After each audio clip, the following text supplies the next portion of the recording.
Alright, guys. So I was actually back testing this pair AUD and I didn't really go back to a lot of previous price actions, but from I think it should be April 2025. I was looking for because I took a swing trade from actually this point, but I had to close out due to an exam I had at that period. Okay, so I'm actually going to be walking us through my thought process or through how I analyze and stage this setup, and then how I was able to scale in my supposed um, swing trade, which I did not stay on. All right, so it's a supposed trade, and I'm just going to be looking at the possible entries I could catch within this particular move. Okay, so on a higher time frame, on a daily time frame, 1 hour, this is actually a downtrend. Okay, let's go down to for 24-hour time frame. All right, so on the 24-hour time frame, we're actually on a downtrend, a huge, massive downtrend. But then I want to counter trade. Okay, we already know what pro trades and counter trades are. I talked about it in the previous video some time ago. Okay, so this is a huge downtrend, but I want to counter trade from this zone now into this area of value above here on a daily time frame. Then I can probably take another swing, okay, another swing trade to the downside. Get okay, so finding an entry here, it's not possible on a daily time frame. So I'll basically scale down to maybe 4 hours, then 2 hours, identify my shifts, my failure swing, and then I can then look into little confluences that the market has shown me so as I can take this entry stage by stage. Right, so just walk with me as we go down to 240 minutes, which is 4 time frames, so as I can identify firstly my swing failure. Okay, so I should basically remove these things. Basically remove them. Yeah. Alright, so on a 4 hour time frame, I'm able to identify firstly the last break of structure to the downside, which is this break of structure. Alright, which is this break of structure. And I can basically identify the last low that formed that break of structure, which is this. And it seems as though it was swept by this move. Okay, I'll just attach liquidity to it. Then we can as well see a swing failure at this point, a condition where the market was unable to break the previous low, and this is on a 4 hour time frame. As we scroll down, we can actually see a lot of other entries or a lot of other confluences or stuff to be seen here. Okay, so this is a swing failure, and also we can also see the last high. I mean, is it now? Yes, it's the last high, and then how the market broke above it and then closed above it basically. So it's going to be our shift in market structure. All right, so let me attach shift to it. All right, so this is on a 4 hour time frame. We've identified already this move. Okay, let's now go down to 2 hour time frame now. Basically, if we go out to 2 hour time frame now, it basically explains fractal market structure, because whatever happens on the lower time frame also happens on the higher time frame. That is, lower time frame delivers price or delivers structure to the higher time frame. Okay, so on a 2 hour time frame now, we can spot out that these particular things or whatever it is that we marked out on a 4 hour time frame is still the same thing that we're seeing. So we're very much correct. Okay, the market gives us the same thing, fractality of the market, and we are still correct. Okay, so I'm basically going to be looking at, do I start to check in? Okay, yeah, let me just start checking these ones now. Basically looking for mitigations and then entry points that I can actually take from this point, okay, from this swing failure zone, and then moving. But in order to identify this very well, I need the lowest time frame that I can get. Okay, so let's just go down to 30 minutes. 30 minutes or 15 minutes. I can actually get my entry from 15 minutes. But for the purpose of this video, which is going to be a long one because I'm actually articulating a lot of things, Let's just go down to 30 minutes time frame. All right, so from 30 minutes time frame now, you can spot a lot of things now. That firstly, even in this higher time frame swing failure, there is another swing failure in between in the lower time frame, 30 minutes now, as you can see. And there is also another shift in market structure at this point. This was the last low.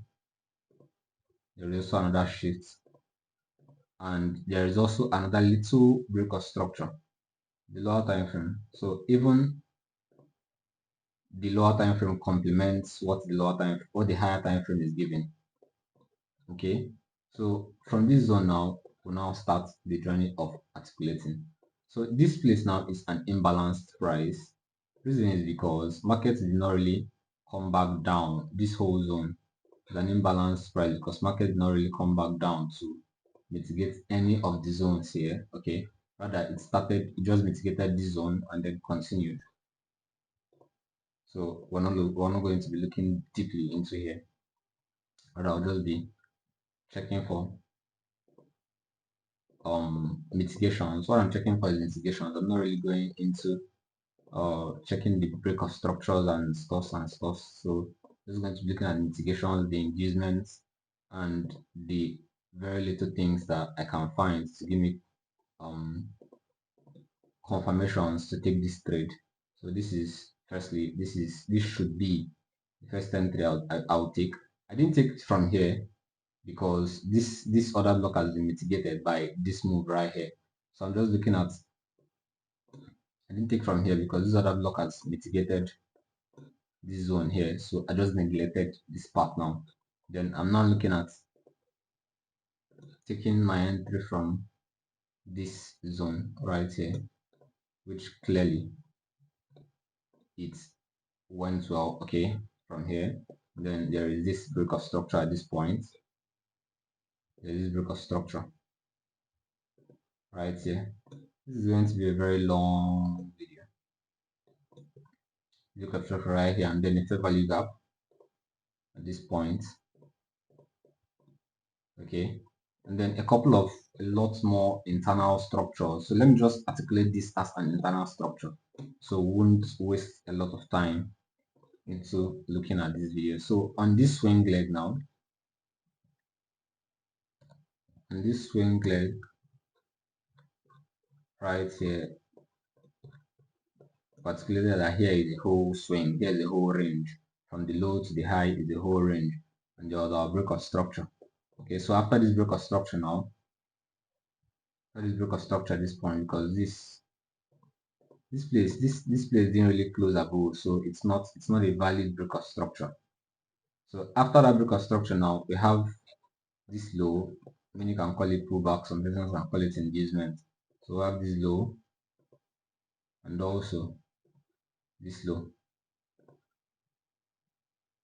And aside the two of them, we have an unmitigated zone here. So the market basically just comes back down, mitigates the zone, keeps buying. Okay, these are basically how I take entries, even counter trends and pro trends. You're just looking into lower time frames and taking scalp trades and swing trades. Okay, so this level also you can actually still pick an entry from here. This zone was not mitigated. If you look closely, this was an inducement. It did not mitigate this zone. This did not mitigate here. It's just an inducement. But here I came back down to take it. Okay. So many people can actually call it engineered liquidity, but it is not really engineered liquidity. Engineered liquidity is when um the market just moved impulsively and there was no inducement or pullback within it. And then it came back, just reached very close to the other block, and then went up, and then came back to sweep that's low it created. So that's basically what engineered liquidity is. Market comes back and then forms something and then comes and takes it out. All right. So this one also we have a range motion, a buy. Okay, leaving behind. This is called the liquidity void. There is a lot going on in this price action actually, so I'm not really going to be looking into every single thing from here. So same thing goes from here, and then our area value right here, which was not mitigated, Okay, this is a liquidity zone from here, right here. This is a liquidity zone, and then the move, then leading me to this immediate price action, which I am currently on.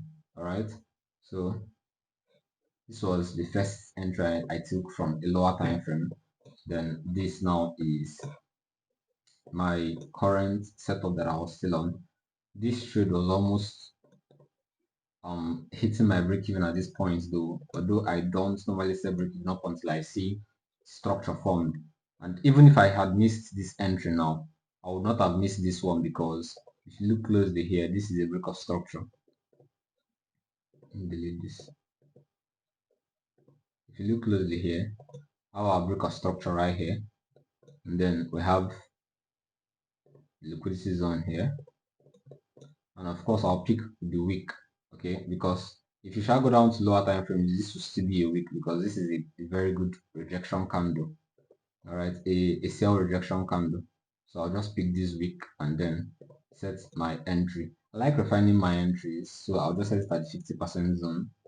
I like refining entries. The risk there is you will take a lot of, you have a lot of missed entries. All right, you have a lot of mixed entries, but I refine my entry so as to get the most minimal stop loss I can have, and then an increased risk to reward.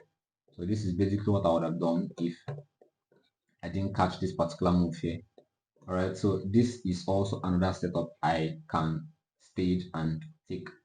All right, so I think this is this has explained my thought process of how I actually took trades on AUDCHF right from April down to current time, okay, which is May.